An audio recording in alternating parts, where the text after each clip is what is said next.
Bonjour à tous, nous nous retrouvons aujourd'hui pour le tuto de ce petit hérisson tout mimi et facile à réaliser. Passons à la liste du matériel. Vous aurez donc besoin de 3 pelotes de laine acrylique, une beige, une marron clair et une plus foncée, une machine à pompons ou bien un bout de carton, d'un ciseau, d'une aiguille, d'un crochet numéro 2, d'un fil noir et d'un fil à coudre. On va d'abord commencer par réaliser le pompon. Prenez vos 3 fils de couleur, placez-les bout à bout et tirez de sorte à avoir une certaine longueur de fil. Donc moi je fais cette étape si c'est plus rapide et aussi plus pratique de manier des fils que de manier directement les pelotes. Donc j'ai dû réaliser cette étape à peu près 2-3 fois afin de couvrir correctement les 2 branches des 2 côtés de la machine. Donc il faut savoir que plus vous mettrez de fil, plus vous obtiendrez un pompon épais. C'est donc à vous de jauger la dose de fil que vous voulez mettre en fonction de la taille du pompon que vous voulez avoir. Une fois vos fils coupés, il vous suffit de les enrouler autour des 2 branches de la machine. Si jamais vous n'avez pas cette machine, vous pouvez très bien réaliser le pompon avec du carton. Donc je vous ai trouvé un tuto sur le blog de Petit Krabichoun qui explique en images comment réaliser un pompon avec des rodelles en carton. Je vous mettrai le lien en barre d'infos. Une fois que vous avez mis suffisamment de fils, il vous suffit de couper de chaque côté les fils. Donc pour cette étape-là, je vous conseille vraiment d'utiliser un ciseau à couture bien aiguisé, ce sera plus simple et plus rapide. Comme on peut le voir, le mien avait un peu de mal. Il commence à n'en plus pouvoir.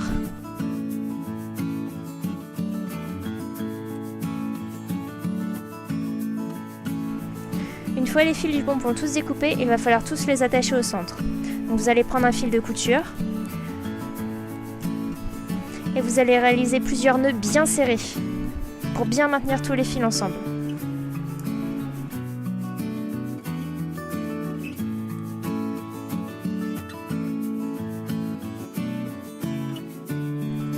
Ensuite, vous allez prendre un fil d'une des couleurs, donc moi j'ai pris le beige, et vous allez recommencer cette étape, mais de l'autre côté.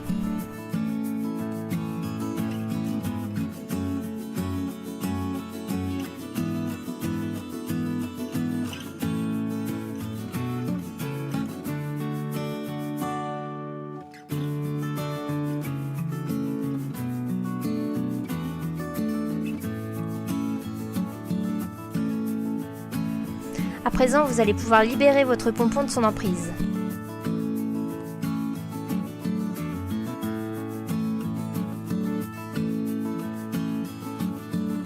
Et voilà un joli pompon. À présent, vous allez découper tous les fils pour les égaliser pour que ça fasse bien une forme ronde.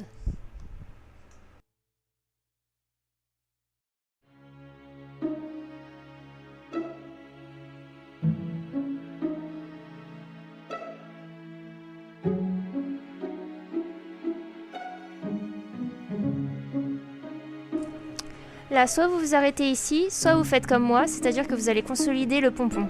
Par expérience, les fils noués précédemment ne suffisent pas à faire tenir le pompon dans le temps. Les fils vont s'enlever et ça va faire moche. Donc ce que je fais, c'est que je passe un fil de couture de part en part.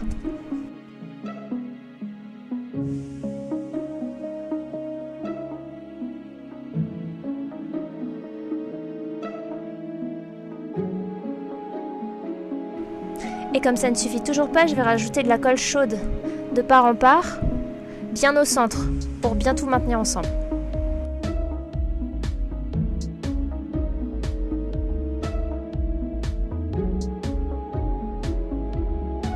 Passons à présent à la réalisation de la tête. Pour cette partie, je ne vais pas avoir besoin de parler beaucoup, car la vidéo est assez explicite. Vous allez commencer votre rond en réalisant 4 mailles serrées dans un cercle magique. Et vous fermerez ce rond par une maille coulée. Là, un petit point sur le tuto. Donc quand j'écris 1A, ça signifie qu'il faut réaliser une maille serrée dans la première maille, puis une augmentation dans la deuxième maille, c'est-à-dire 2 mailles serrées sous le même point. Et il faut réaliser ce motif tout le rang.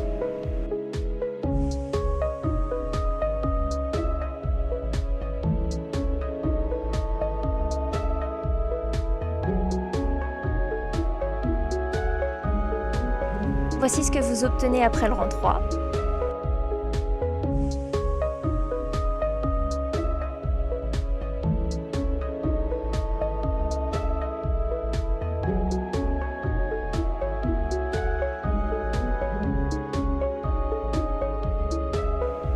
Puis après le rang 4.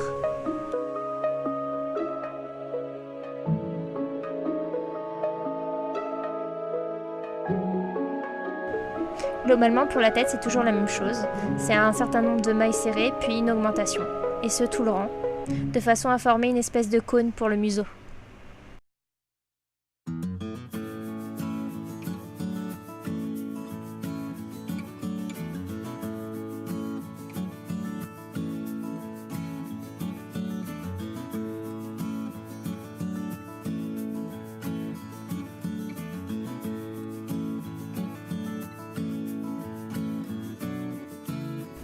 Suivant votre manière de crocheter, le museau sera différent. Soit il sera plus fin, soit il sera plus épais. Cela dépend de comment vous serrez vos mailles ou pas.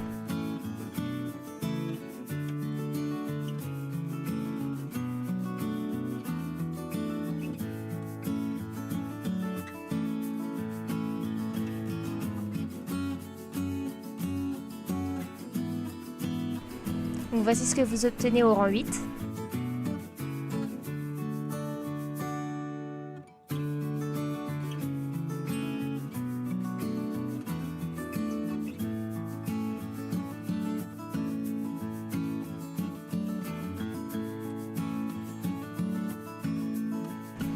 Et là, c'est ce que vous obtenez après le rang 9. Donc j'ai vraiment accéléré toutes les parties, sinon la vidéo aurait duré vraiment très longtemps.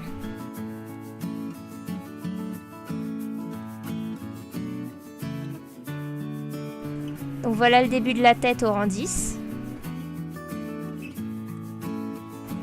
Là, vous allez réaliser 2 rangs de 30 mailles serrées.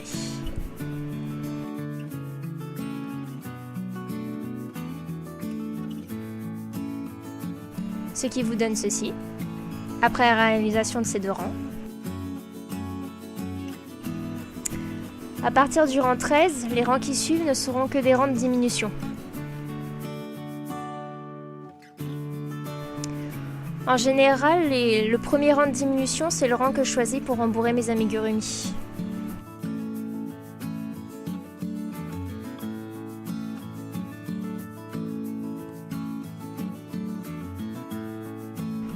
Et idéalement, il faut continuer à rembourrer jusqu'à la fin, au fur et à mesure, petit à petit. Voilà ce qui est obtenu après le rang 13. Si jamais vous voulez mettre des yeux de sécurité, il faut le mettre avant de rembourrer et avant de faire toutes les diminutions. Donc vous regardez à peu près à quel rang vous voulez mettre et vous les séparez d'environ 4 mailles serrées. Là on réalise le rang 14, c'est-à-dire 2 mailles serrées diminution. Voilà ce qu'on obtient. On rembourre toujours au fur et à mesure. Puis on réalise le rang 15, une maille serrée et une diminution pour obtenir 12 mailles serrées.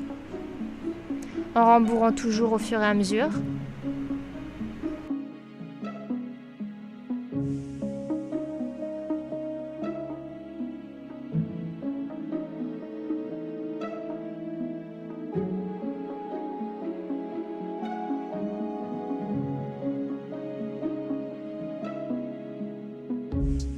Et voilà, on voit bien le museau et la tête. On termine de rembourrer, car le dernier rang sera le rang qui fermera la tête.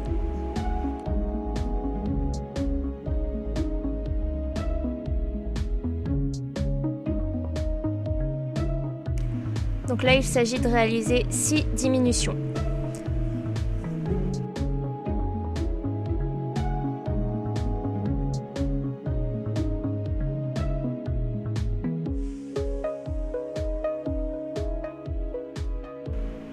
Et voilà ce que vous obtenez, un tout petit trou que vous refermerez après.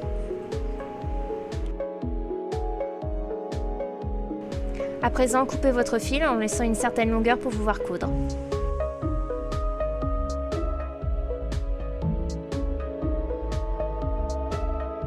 À présent, on va réaliser les oreilles.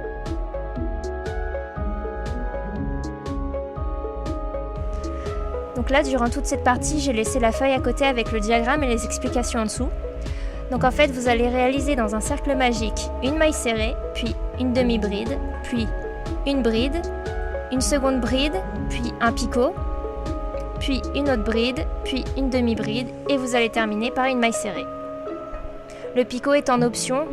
Moi, je décide de le réaliser pour former un petit pic à l'oreille. Sur le diagramme pour le picot, j'ai dessiné 3 mailles en l'air et une maille coulée. Mais Moi, je réalise mon picot en faisant 2 mailles en l'air et en faisant une maille coulée à l'intérieur de la bride.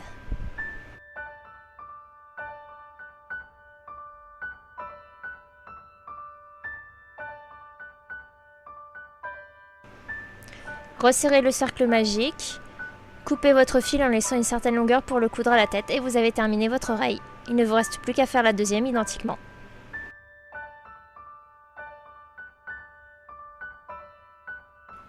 Et voilà vos 2 petites oreilles toutes mimi.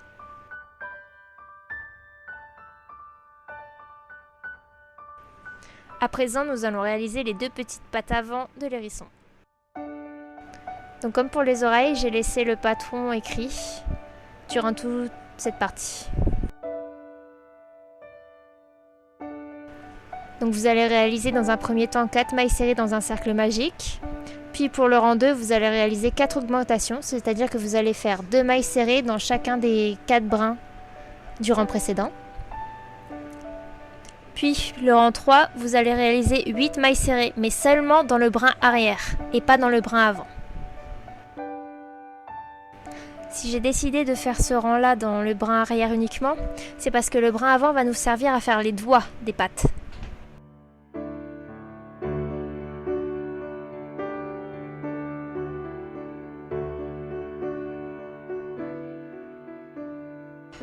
Et voilà, vous obtenez comme une petite ligne.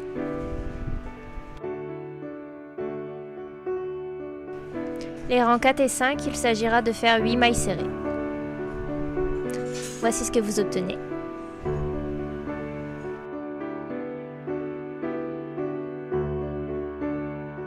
Pour le rang 6, il s'agira de faire 2 mailles serrées, puis une diminution, ce tout le rang jusqu'à obtenir 6 mailles serrées. Donc à ce stade-là, vous allez rembourrer votre patte. Puis, une fois bien rembourrée, vous allez la fermer par 3 mailles serrées.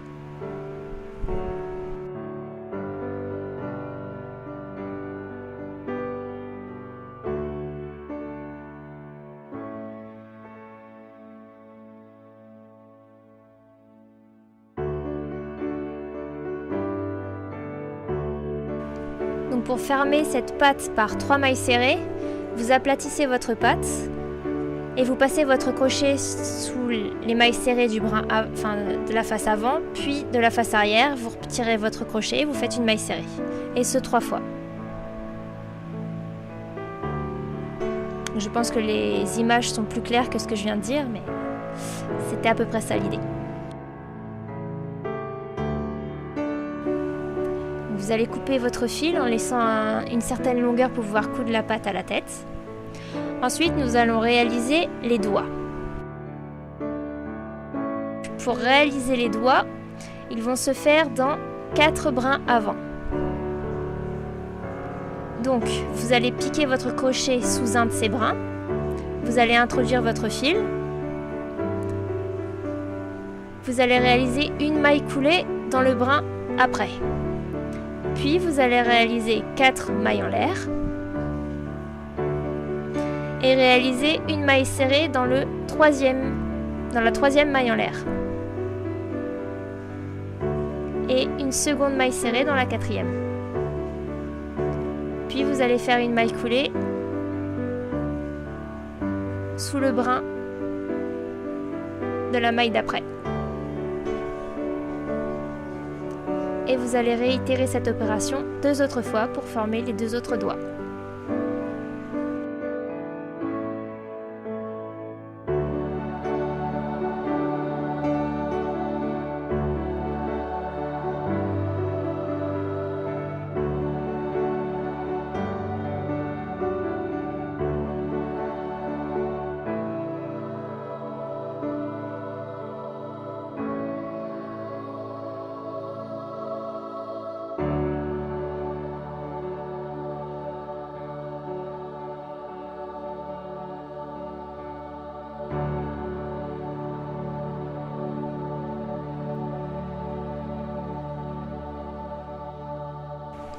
Maintenant, on va couper notre fil en laissant une petite longueur pour pouvoir rentrer et cacher les fils. Donc quand c'est comme ça, quand vous introduisez un nouveau fil, je vous conseille de laisser une certaine longueur pour pouvoir le rentrer. Si vous le laissez trop court, ça va poser des problèmes. Donc ensuite, vous rentrez vos fils, vous les cachez, vous les sécurisez et vous les coupez. Ah oui, bien sûr, avant, vous réalisez la deuxième patte. Et voilà les deux petites patounes. Avant de rentrer et de couper les fils. Et après. Passons à présent à l'assemblage. J'ai déjà réalisé une vidéo dans laquelle je montrais comment j'assemblais mes amigurumi. Je vous invite à aller la voir car j'ai passé ces étapes afin d'éviter que cette vidéo soit vraiment trop longue. Néanmoins, j'ai quand même laissé les étapes clés pour vous permettre d'assembler le petit hérisson correctement. Enfin, de la manière dont moi je l'assemble. Après, vous pouvez changer. Libre à vous.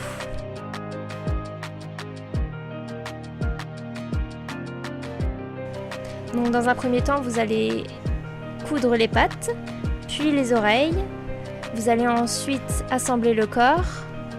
Et à la toute fin, vous viendrez coudre le nez, donc le broder. Broder les yeux aussi, sauf si vous avez mis des yeux de sécurité. Et vous pourrez y ajouter une petite bouche.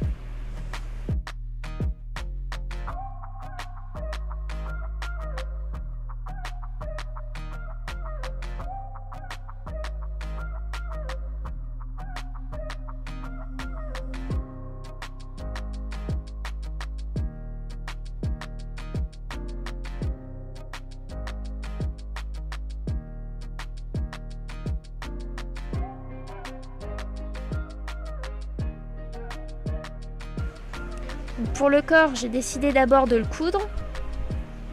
Donc de coudre chacune des parties en le faisant passer de part en part de la tête et de part en part du pompon.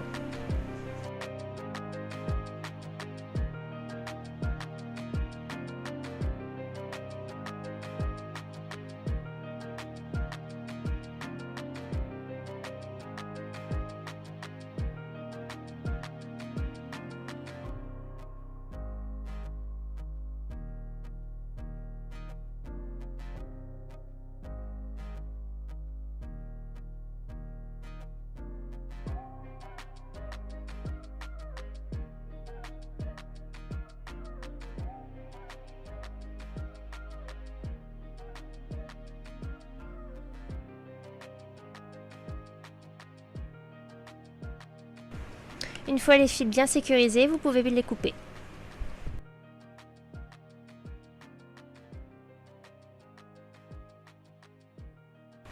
Donc là, pour être vraiment sûr que le pompon tienne à la tête, j'ai décidé de rajouter de la colle chaude.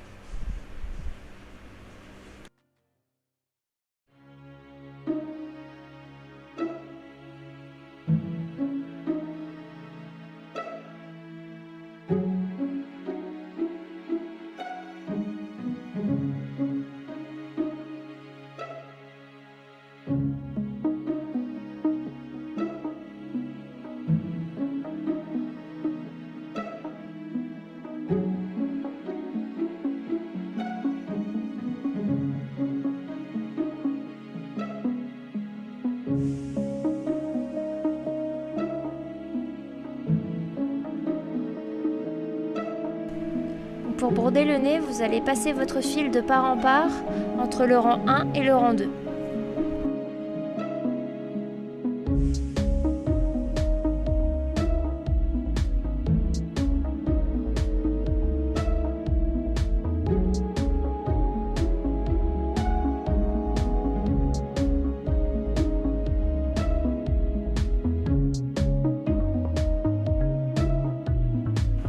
J'ai ensuite décidé de broder les yeux. Donc pour les broder de façon à ce qu'ils soient symétriques, j'ai décidé de planter des aiguilles pour me repérer.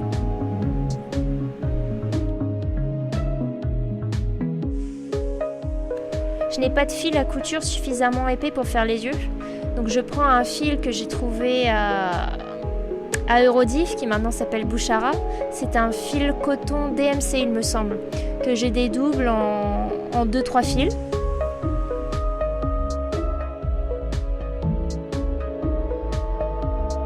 Donc là, pour ce qui est de broder les yeux, je suis vraiment pas une experte. J'ai regardé une vidéo d'une espagnole sur YouTube, donc je vous invite à faire pareil, à taper yeux d'amigurumi sur YouTube, et là vous aurez vraiment de bons gestes.